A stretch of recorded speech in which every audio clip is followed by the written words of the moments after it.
नमस्कार दोस्तों, read math channel में आप लोगों का स्वागत है। देखिए, हम लोग कक्षा 8 के अंदर नई प्रश्नावली जो स्टार्ट की थी हम लोगों ने, प्रश्नावली 12 घात और घातांक। उसके अंदर देखो हम लोगों ने चैप्टर स्टार्ट किया था 12वां, तो उसके अंदर 12.1 हम लोगों ने पढ़ लिया था। आज हम स्टार्ट करेंगे 12.2 का। देखो पहला प्रश्न क्या दे रखा है, निम्न को मानक रूप में व्यक्त करो। यहाँ पे देखो संख्या दे रखी है, उनको मानक रूप में व्यक्त करना है। देखो कोई भी संख्या ज़्यादा लंबी हो जाती है तो उसको शॉर्ट रूप में लिखने के लिए क्या करते हैं हम लोग, पॉइंट होते हैं उसको घात के रूप में लिख देते हैं।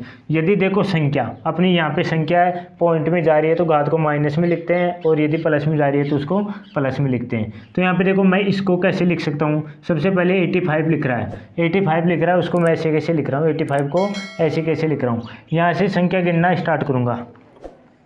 चलिए यहाँ से मैं इधर से संख्या गिनना स्टार्ट करूँगा। देखो जीरो गिनते हैं, 1 2 3 4 5 6 7 8 9 10 और 11। तो यहाँ पे देखो 0 पॉइंट मैंने 85 को छोड़ दिया, यानी कितना बचा, 10 पॉइंट माइनस का 11, यानी 10 की घात माइनस का 11 लगा दिया मैंने जीरो गिन के, और 85 को छोड़ दिया, यानी इस पॉइंट को यहाँ पे ले आया और इसके बीच में जितने भी जीरो आए उसको घात के रूप में लिख दिया, 10 की घात माइनस 11।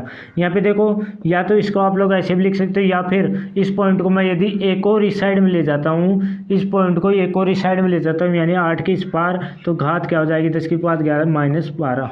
तो देखो इसी प्रकार बढ़ती जाएगी ये घात। यहाँ पे देखो जैसे इस साइड और ले जाओगे तो ये कितनी हो जाएगी, -13। उसी प्रकार आप लोग इसको लिख सकते हैं। जैसे मैं इस पर्सन को यहाँ पे देखो, इस पॉइंट को, ये जो पॉइंट दे रखा है इसको यहाँ से लेके यहाँ तक ले जाऊँगा, इस पॉइंट को यहाँ पे ले जाऊँगा। कितने जीरो है इसके अंदर, देखो गिनते हैं, 3 3 दूनी 6 3 3 9 और 2 11, यानी 942।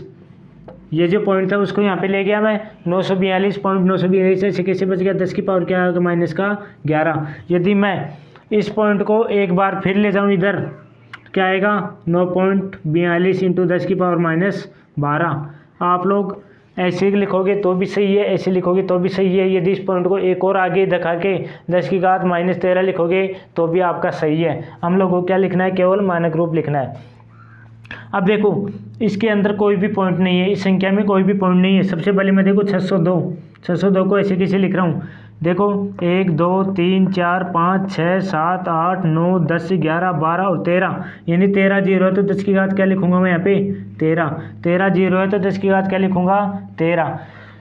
देखो आप लोग इसको ऐसे भी लिख सकते हो, ये तो क्या हो गया, 10 की घात 13। यदि मैं 6.02 यानी दो संख्या छोड़ के पॉइंट लगा दूँ तो ये क्या हो जाएगा, 10 की घात कितना, 15। और यदि एक और पॉइंट इधर के इसका तो क्या हो जाएगा, 16। लेकिन एक बात ध्यान रखना, इधर से जीरो अगर इधर से स्टार्ट होता है तो वो प्लस में, यदि पॉइंट लगाओ पॉइंट के इधर हो तो वो माइनस में। यहाँ पे देखो पॉइंट लगाया किस में आएगा, माइनस में। तो मैं 837 को ऐसे कैसे लिख रहा हूँ, 0.837। इस पॉइंट को उठा के यहाँ पे ले जाऊँगा, बीच में जितने जीरो है उतनी घात हो जाएगी।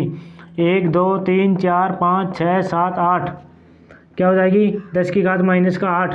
माइनस क्यों लगाया, क्योंकि पॉइंट लिखा हुआ था यहाँ पे। अब देखो इस पॉइंट को एक बार फिर ले जाता हूँ इधर, 8.37, 10 की पावर क्या हो जाएगा, 9। ये हो गया अपना आंसर।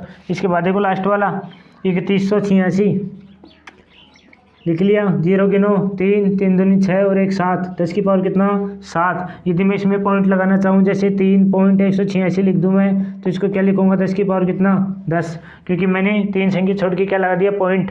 तो इसी प्रकार आप लोग मानक रूप में इनको लिख सकते हैं। तो देखते हैं प्रश्न नंबर 2 के अंदर। तो यहाँ पे हमें क्या दे रखा है कि मानक रूप में जो संख्या दे रखी है उनको सामान्य रूप में यहाँ पे लिखना है।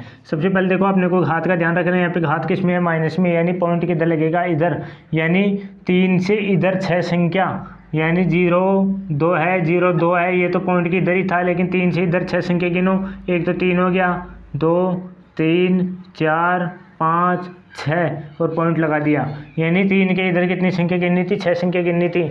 इधर देखो ये कितना है, 4.5 है ना, तो देखो पॉइंट के इधर कितने जीरो लगाने हैं, 4, 10 की घात कितनी है, 4। तो देखो 4 संख्या है, यानी मैं 10 की घात 4 लिखता हूँ, 4 जीरो लगाने अपने को, तो 4 जीरो लगाता हूँ, 45 क्या कि 1 2 3 4, लेकिन एक पॉइंट था ये हट गया, क्या बचेगा यहाँ पे, 45,000।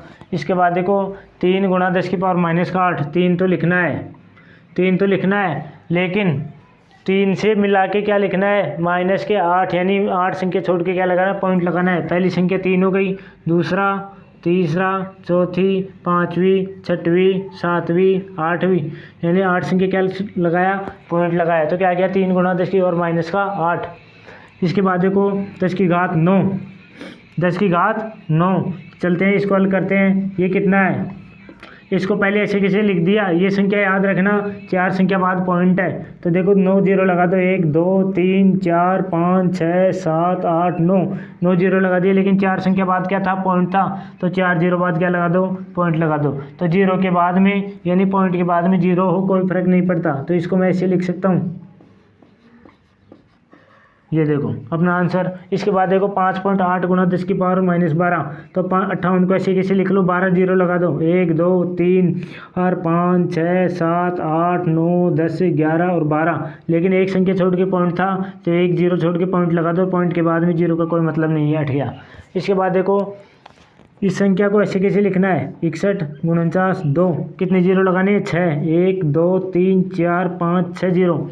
संख्या कितनी थी यहाँ पे, 5, तो संख्या कितनी है, 5 और पॉइंट लगा दो, ये कट जाएगी यहाँ से, कितना, केवल इतनी संख्या आएगी। ये अपना आंसर हो गया। तो चलते हैं हमारे प्रश्न नंबर 3 के। संख्या दे रखी है, उनका क्या लिखना है, मानक रूप लिखना है। सबसे पहले देखो एक माइक्रोफोन किसके बराबर है, इसके बराबर है। देखो सबसे पहले 1 बट्टा कितने जीरो, इसके अंदर 6 जीरो है, 10 की पावर क्या है, -6, 10 की पावर -6। यदि इस -के 6 को मैं ऊपर लेके जाता हूँ, किसका हो जाएगा, +6, तो क्या आ जाएगा, 10 की पावर +6। इसको आप लोग ऐसे भी लिख सकते हो और ऐसे भी लिख सकते हो। यहाँ पे देखो इलेक्ट्रॉन का आवेश कितने जीरो दे रखे हैं, इसके अंदर 3 6 9 12 15 और 18, यानी 18 जीरो दे रखे हैं। और ये देखो कितना है, 16, तो क्या लिख सकता हूँ इसको मैं, इसको लिख सकता हूँ 0.16 गुणा 10 की पावर 18, किसके, माइनस के। या तो ऐसे लिख दो, या फिर एक पॉइंट और किसका के क्या लिखोगे, 1.6 गुणा 10 की पावर -19। ये अपना आंसर आ जाएगा। माइनस का 9 नहीं है, 19 है ही। यहाँ पे देखो और अगला एक जीवाणु की माप, इस पॉइंट को यहाँ पे लेके आऊँगा, कितना आएगा, 0.5 इंटू 10 की पावर -6। और यदि मैं एक और इधर ले लूँ तो क्या आएगा, 5 गुणा 10 की पावर -7। इसके बाद देखो कोशिकाओं की माप, कितने जीरो है, 1 2 3 4 जीरो है, क्या आएगा, 0.1275 इंटू 10 की पावर -4। एक और इधर ले लो संख्या, 1.275 इंटू 10 की पावर -5। अब देखो कागज़ की मोटाई, ये तो डायरेक्ट लिख देता हूँ मैं यहाँ पे, 7 गुणा 10 की पावर -2 mm।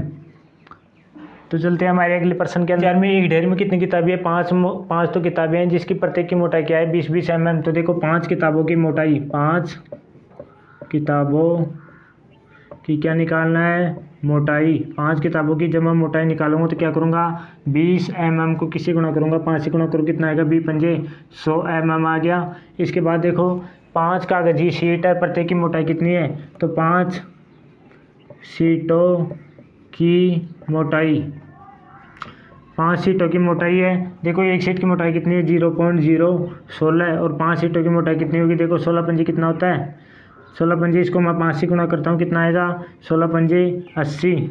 और ये देखो जीरो लग के कितना आएगा, 0.80 mm, यानी 0.8 भी बोल सकते हैं, इसको 0.80 बोल सकते हैं। चलिए इन दोनों को जोड़ते हैं, कुल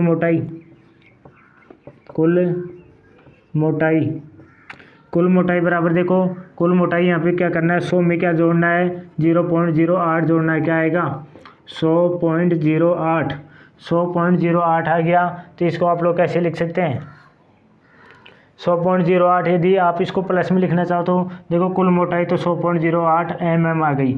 यदि मानक रूप में इसको लिखना चाहोगे आप लोग मानक, और इसको मानक रूप में लिखना चाहेंगे तो क्या आएगा, 1.0008 गुणा 10 की पावर क्या आएगा, 2, 10 की पावर 2 mm।